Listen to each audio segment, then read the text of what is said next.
हमारे चैनल को अवश्य सब्सक्राइब करें और नए अपडेट्स सबसे पहले पाने के लिए इस बेल बटन को दबाना न भूलें। सभी को मेरा जय श्री कृष्ण, जय श्री राधे। प्रिय दर्शकों, आप सभी का हमारे YouTube चैनल बांसुरी वादक सांवरिया जोशी में हार्दिक स्वागत है। आइए आज मैं आपको ये बताने जा रहा हूं कि सोमवार शिवजी का वार कैसे बना, क्यों बना। प्रिय दर्शकों, इस वीडियो को देखने से पहले यदि अभी तक आपने हमारे YouTube चैनल को सब्सक्राइब नहीं किया है तो तुरंत सब्सक्राइब करें, साथ में बेल आइकन जरूर दबाएं ताकि हमारी प्रत्येक आने वाली वीडियो की जानकारी आप तक पहुंच सके और आपका जीवन धन्य धन्य हो सके। तो आइए आज मैं आपको बताने जा रहा हूं सोमवार शिवजी का वार कैसे बना। बड़े ध्यान से सुनेंगे सब लोग। ब्रह्मा की सृष्टि के जो 7 वार हैं उनमें जो वार जिसका होता है उसी की पूजा की जाती है, लेकिन सोमवार जो चंद्रमा का वार है, क्योंकि सोम कहते हैं चंद्रमा को, लेकिन उस दिन चंद्रमा की नहीं भगवान शंकर की पूजा क्यों की जाती है? सोमवार को शिवजी का वार क्यों कहते हैं? प्रिय दर्शकों, आप सनातन धर्म को मानने वाले हो, इसलिए आपको प्रत्येक विषय का पता होना चाहिए, प्रत्येक बात की जानकारी आपको होनी चाहिए। कौन कौन जानता है कि सोमवार शिवजी का वार कैसे बना, क्यों बना? तो आइए आज हम आपको बताते हैं। जैसे 7 वार हैं, रविवार, सोमवार, मंगलवार, बुधवार, बृहस्पतिवार, शुक्रवार, शनिवार। तो पहले चर्चा करते हैं रविवार की, जो सूर्य का वार है। इसमें सूर्य की पूजा आराधना की जाती है। मंगलवार, मंगल ग्रह और हनुमान जी के जन्म का दिन, इसमें मंगल ग्रहों और हनुमान जी की पूजा की जाती है। बुधवार, बुध ग्रहों और गणेश जी का दिन, इसमें बुध ग्रह और गणेश जी की पूजा की जाती है। बृहस्पतिवार, जो देवताओं के गुरु बृहस्पति का वार है, इस दिन केले के वृक्ष की बृहस्पति रूम में पूजा की जाती है। इस दिन व्रत करने वाले केले के वृक्ष की पूजा क्यों करते हैं? व्रत करने वाले को केला क्यों नहीं खाना चाहिए? माताओं को सिर क्यों नहीं धोना चाहिए? साबुन से क्यों नहीं नहाना चाहिए? ये तो मैं कभी इस विषय पर अलग से वीडियो फिर बनाऊंगा।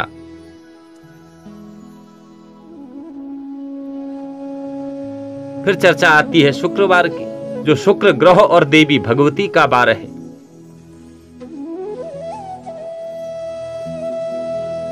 फिर चर्चा करते हैं शनिवार की, जो शनि देव का वार है। लेकिन जो सोमवार है, सोम कहते हैं चंद्रमा को। सोमवार चंद्रमा का वार है, लेकिन चंद्रमा का वार होते हुए भी इस दिन भगवान शंकर की पूजा क्यों की जाती है? जबकि पूजा चंद्रमा की होनी चाहिए थी, लेकिन सोमवार को शिवजी का वार क्यों कहते हैं? भगवान शंकर ने चंद्रमा को अपने सिर पर धारण किया, जिससे उनका एक नाम चंद्रमौली भी कहते हैं। चंद्रमा का वार शिवजी का वार कैसे बना, क्यों बना? शिवजी ने चंद्रमा को धारण क्यों किया? प्रिय दर्शकों, आपने श्रीमद् भागवत की कथा सुनी होगी, जिसमें समुद्र मंथन देवता व राक्षसों ने मिलकर के किया था। मंदरांचल पर्वत को मथानी व शेषनाग को रस्सी बना करके किया था। कई चीजें निकली, 14 रत्न निकले, जिसमें सबसे पहले विष निकला था, जिसे भगवान शंकर ने अपने कंठ में धारण किया था, जिससे उनका एक नया नाम पड़ गया, वो नीलकंठ कहलाए। बोलिए नीलकंठ भगवान की जय हो। उसके बाद समुद्र मंथन से अमृत निकला, जिसे देखकर देवता और दैत्य आपस में लड़ने झगड़ने लगे। तब भगवान विष्णु सुंदर मोहिनी का रूप बनाकर आए, अमृत का कलश छीन लिया और देवताओं को अमृत पिलाने लगे। जिस समय मोहिनी रूप में भगवान विष्णु देवताओं को अमृत पिला रहे थे, एक लाइन देवताओं की थी और दूसरी लाइन दैत्यों की थी। मोहिनी ने अपना चेहरा तो राक्षसों की ओर कर लिया, जिसे देखकर राक्षस मुग्ध हो गई और इधर अमृत देवताओं को भर भर कर मोहिनी भगवान पिलाने लगे। लेकिन अचानक उन राक्षसों की लाइन में एक शर्वभानु नाम का राक्षस था, जिसने देवताओं को अमृत पिलाते हुए देख लिया। उसने तुरंत अपनी माया से नकली देवता का रूप बनाया और जिस लाइन में सूर्य चंद्रमा बैठे थे उनके बीच में जाकर सर्वभानु राक्षस भी बैठ गया। और जैसे ही सूर्य चंद्रमा ने अमृत लिया, उसी समय सर्वभानु राक्षस ने हाथ आगे करके अमृत ले लिया। लेकिन नकली राक्षस को सूर्य चंद्रमा ने पहचान लिया। चंद्रमा ने झट से मोहिनी के हाथ से अमृत कलश को छीन लिया और बोले, प्रभु ये राक्षस है जो नकली देवता बनकर अमृत पी चुका है। उसी समय मोहिनी रूप त्याग कर भगवान विष्णु ने अपने सुदर्शन चक्र से सर्वभानु राक्षस की गर्दन को धड़ से अलग कर दिया। लेकिन वो राक्षस मरा नहीं। अब ये आप बताओगे कि क्यों नहीं मरा? क्यों नहीं मरा? क्योंकि वो अमृत पी चुका था। सिर राहु बन गया और धड़ केतु बन गया। विष्णु भगवान ने पांव पकड़कर धड़ को ब्रह्मलोक में फेंक दिया, लेकिन कटा हुआ सिर चंद्रमा की तरफ जाने लगा। भगवान विष्णु ने कहा, चंद्रमा तुम अमृत की रक्षा करो। श्री सूत जी महाराज कहते हैं, ऋषियों आज चंद्रमा अमृत का कलश लेकर भागे। पीछे पीछे राहु भागा। चंद्रमा अमृत का कलश लेकर सबसे पहले पहुंचे नासिक। गोदावरी के जल में 12 वर्ष तक रहकर चंद्रमा ने अमृत की रक्षा करी। लेकिन ढूंढते ढूंढते वो राहु नासिक की गोदावरी के जल में भी पहुंच गया।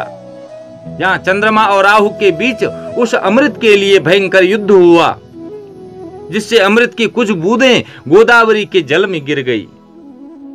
जब चंद्रमा हारने लगे, तब बृहस्पति व सूर्य ने चंद्रमा की सहायता की, राहु को हटाया और चंद्रमा से कहा, जाओ चंद्रमा, कहीं और जाकर तुम इस अमृत की रक्षा करो। प्रिय दर्शकों, राहु से पीछा छुड़ाकर चंद्रमा सीधे पहुंचे उज्जैन क्षिप्रा नदी में। उज्जैन क्षिप्रा नदी में 12 वर्ष तक रहकर अमृत की रक्षा करी चंद्रमा ने। लेकिन राहु इतना जिद्दी था, खोजते खोजते वहीं उज्जैन क्षिप्रा नदी में पहुंच गया। वहां भी छीना झपटी हुई। अमृत की कुछ बूंदें क्षिप्रा नदी में भी गिर गई। फिर बृहस्पति सूर्य ने आकर चंद्रमा की रक्षा करी। कहा, चंद्रमा आपको ये अमृत का कलश भगवान शंकर तक पहुंचाना है, क्योंकि वो जहर पी चुके हैं। तब चंद्रमा अमृत कलश लेकर के भागा, सीधे पहुंचा प्रयाग त्रिवेणी के संगम में। 12 वर्ष तक वहां अमृत की रक्षा करी, लेकिन राहु फिर भी वहीं पहुंच गया। फिर छीना झपटी हुई तो कुछ अमृत की बूंदें प्रयागराज त्रिवेणी के संगम में भी गिर गई। वहां भी बृहस्पति सूर्य ने आकर चंद्रमा की रक्षा करी। तब चंद्रमा सीधे पहुंचे हरिद्वार हर की पौड़ी पर, ब्रह्म कुंड पर। चंद्रमा ने 12 वर्ष तक गंगा के जल में रहकर अमृत की रक्षा करी, लेकिन राहु वहां भी पहुंच गया। वहां भी अमृत को लेकर छीना झपटी होने लगी, जिससे अमृत की कुछ बूंदें गंगा जी में भी गिर गई। वहां भी बृहस्पति सूर्य ने आकर चंद्रमा की रक्षा करी। तब चंद्रमा अमृत का कलश लेकर पहुंचे कैलाश पर्वत पर और जाकर सीधे भगवान शंकर की गोदी में बैठ गए। चंद्रमा, त्राहि माम, प्रभु आप मेरी रक्षा कीजिए, अमृत की रक्षा कीजिए।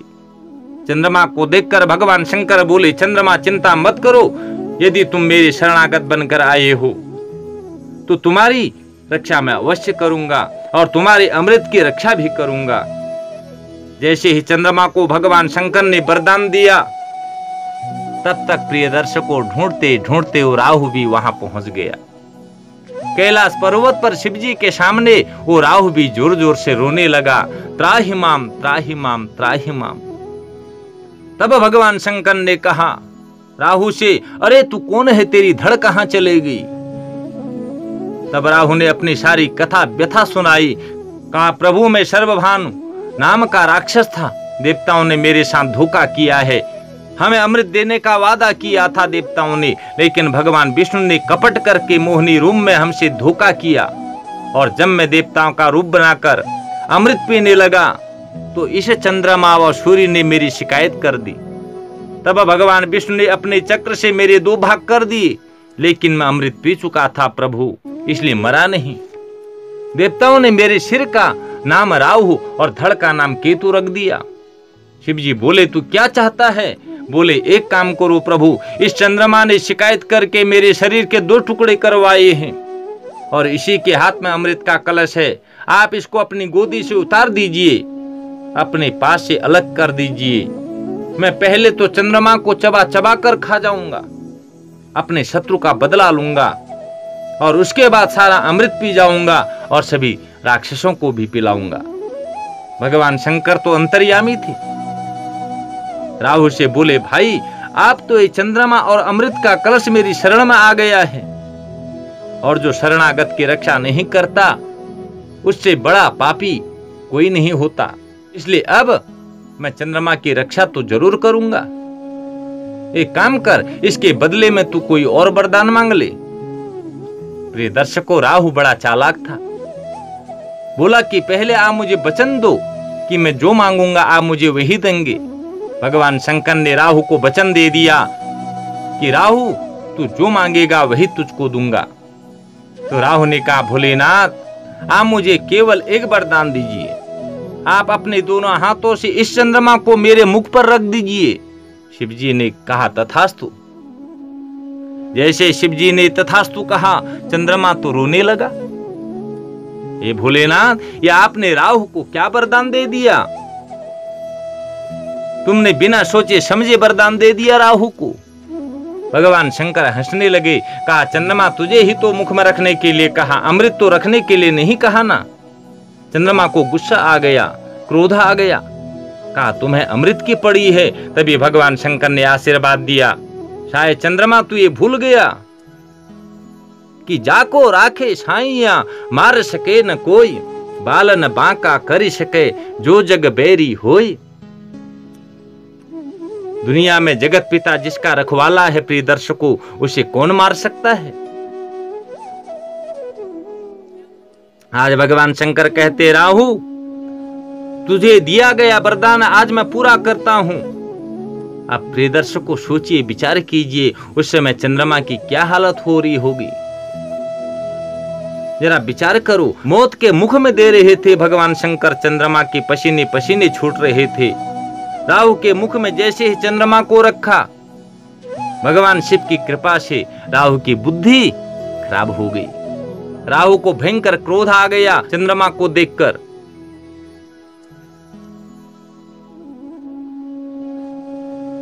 लेकिन प्रिय दर्शकों, क्रोध में मनुष्य की बुद्धि खराब हो जाती है, काम करना छोड़ देती है। इसलिए कभी भूल करके भी क्रोध मत करना।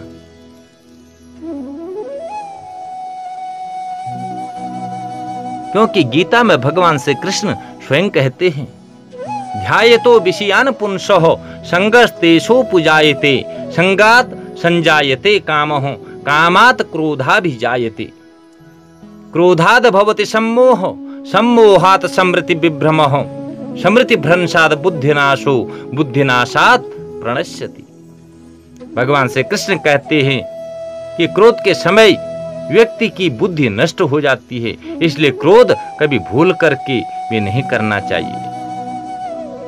ये कथा हमें यही तो शिक्षा देती है। यह आज राहु के साथ में हुआ। चंद्रमा को मुख में रखते ही राहु को क्रोध आया।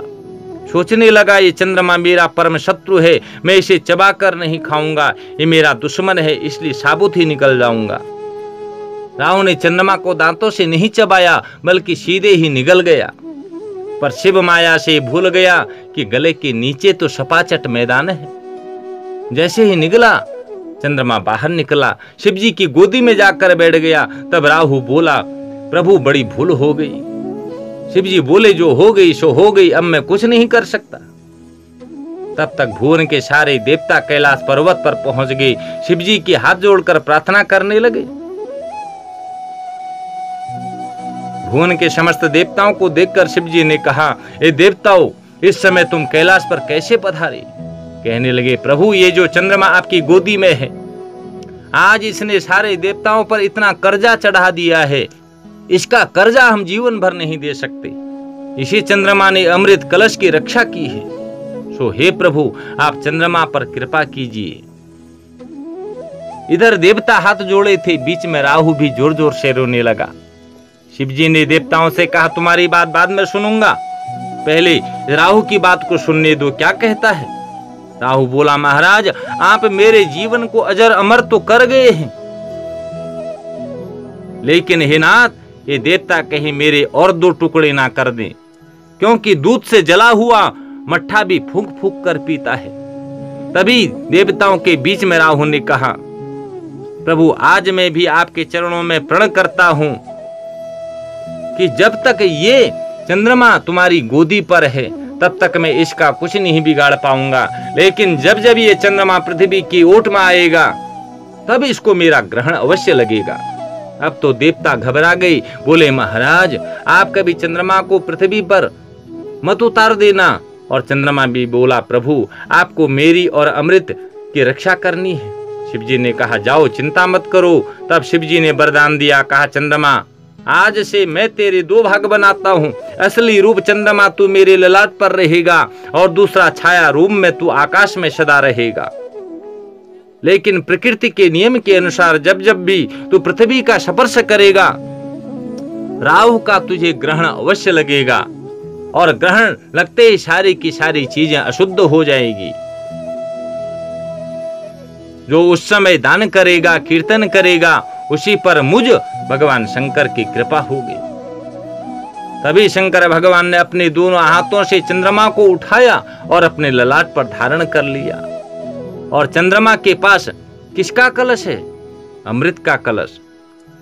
जिस दिन से अमृत का कलश लेकर ललाट पर बैठे चंद्रमा, तो देवताओं ने चंद्रमा का एक नया नाम रख दिया, सुधाकर। सुधा माने अमृत और कर माने हाथ, अर्थात जिसके हाथों में अमृत है वो क्या कहलाएगा? सुधाकर। इसीलिए चंद्रमा का एक नया नाम पड़ गया, सुधाकर। तब देवताओं ने कहा, प्रभु चंद्रमा ने इतना बढ़िया काम किया है, अमृत की रक्षा की है, इस चंद्रमा पर आप और कृपा करो ना। तब भगवान शंकर ने वचन दिया, ये चंद्रमा तूने अमृत की रक्षा करके मेरे ललाट पर अपना स्थान ग्रहण किया है, तुझसे बढ़िया कोई नहीं होगा। लेकिन आज के बाद 7 बारों में जो तेरे बार के दिन मुझ शिवलिंग की पूजा करेगा, उस पर मुझ शिव की अत्यधिक कृपा होगी, उसका जीवन आनंद से भर जाएगा। तभी राहु भी रोने लगा, प्रभु आपने तो चंद्रमा को बचा लिया, लेकिन प्रभु अब मैं भी आपकी शरण में रहना चाहता हूँ। ऐसा कह करके राहु उछलकर शिवजी की गोद में बैठ गया, क्योंकि गोद खाली थी। गोद में जाकर के बैठ गया राहु।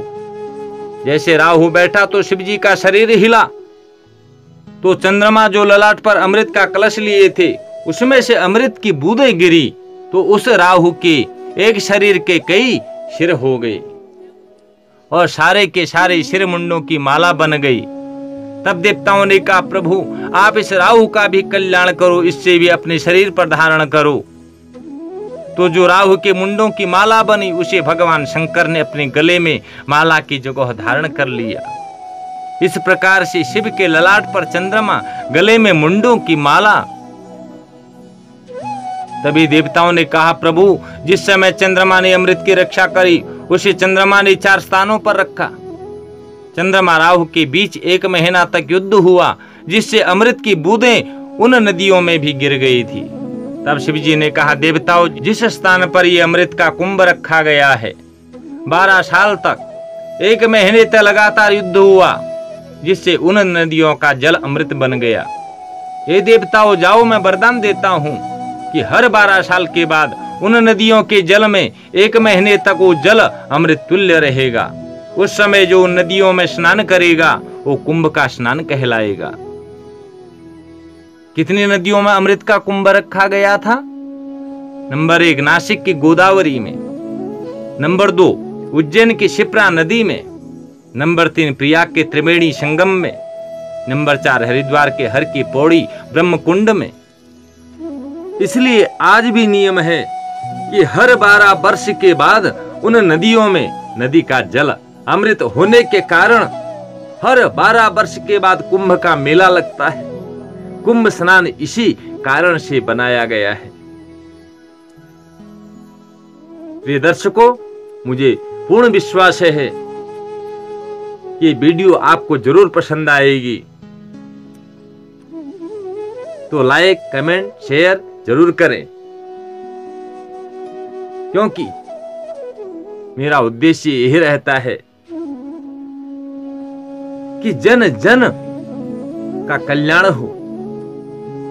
प्रत्येक सनातन धर्म के व्यक्ति को प्रत्येक विषय का ज्ञान हो, ध्यान हो,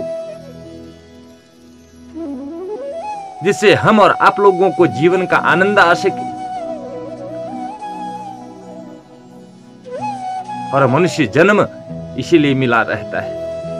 आप जानते हैं, मनुष्य जन्म बड़ी दुर्लभता से प्राप्त होता है, क्योंकि हमारे शास्त्र कहते हैं, दुर्लभो मानसो देहो देहि नाम षडभंगुरहो तत्रापि दुर्लभम मन्ये वैकुंठ प्रिय दर्शनम। यह मनुष्य देह बड़ी दुर्लभता से प्राप्त होता है। दुर्लभो मानसो देहो, और अगर मिल भी गया तो देहि नाम षडभंगुरहो, कब चले जाए इसका कोई भरोसा नहीं। तो इसलिए जितना हो सके सत्कर्म करते जाइए, क्योंकि सत्कर्म ही मनुष्य के साथ जाता है। तो सभी को मेरा जय श्री कृष्ण, जय श्री राधे।